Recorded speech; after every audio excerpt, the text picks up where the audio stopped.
structure that it'll be fine, and if it's not, that they can just cut him. And by the way, I mean, why shouldn't Belichick have complete confidence that that is the case? Because it's like they are the one team that has proven they can get players accountable and wired them a certain way. And Wes, I'm sorry, but I also don't care what Belichick thinks about the media, because the way the Patriots are treated in certain ways, they are treated differently. The Belichick could shrug off the entire media as one balloon sinking over the sea, and I just don't have a big problem with it. I don't think his job is to give a crap about the media at all. Can I just point out that Belichick is lying through his teeth about what he says? He doesn't care about what happens in other locker rooms. That is true only if you are an all-pro caliber talent. Then he doesn't care what happens in other locker rooms. But for all the other players he scouts and does his due diligence on, he does care about what happens in other locker rooms. I mean, I think he learned this lesson early on with Lawrence Taylor, who maybe shaped his career more than anyone.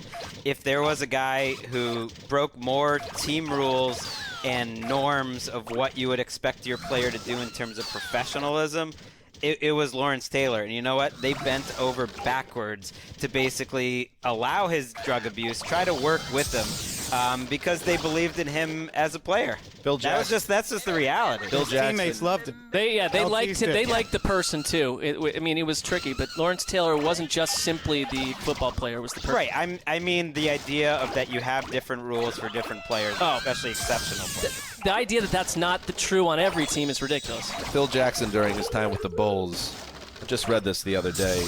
Dennis Rodman, who was as uncontrollable a figure as there was in the NBA in that era, certainly.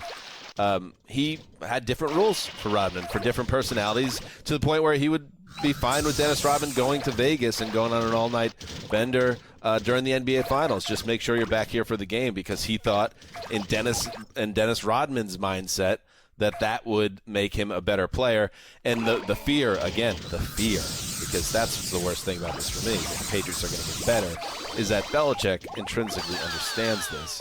And Lawrence Taylor is a perfect example. Belichick is on that staff, and he'll know the right buttons to push with Antonio Brown in the way that Mike Mayock and John Gruden did not. Well, to take your comparison one step further, the only reason that Phil Jackson-Dennis Rodman dynamic worked was because Michael Jordan was there to instill order and keep a tight lid on Dennis Rodman, just like Tom Brady is there in New England to make sure Antonio Brown. They're already taking selfies together. They're fine. And I think the time aspect is crucial, because I think the Patriots are fine managing with these guys who are a little different than the rest of the team for a shorter amount of time, and then they increasingly think, okay, that's the expiration date. We did find out he has a second year on his contract, which is up to New England if they want to have the option. But even a guy like Chandler Jones, who was the last guy who got in any real, had any issues with teammates or anything, there was sort of an expiration date with him because he marched to a beat of his own drummer, and then they get rid of him.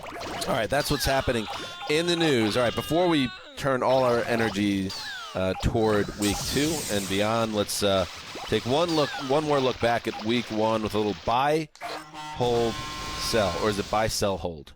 I think it's buy, sell, hold. The hold being typically the third option, I would imagine. Although hold is kind of like in the middle. It's like the porridge in the middle. I mean, but am I wrong? I feel it's like win, lose, draw. Yeah, it's exactly win, lose, draw. It's nothing like win, lose, draw. You understand me? Well, we've renamed it to something else, okay? All right, win, lose, or draw after Week 1.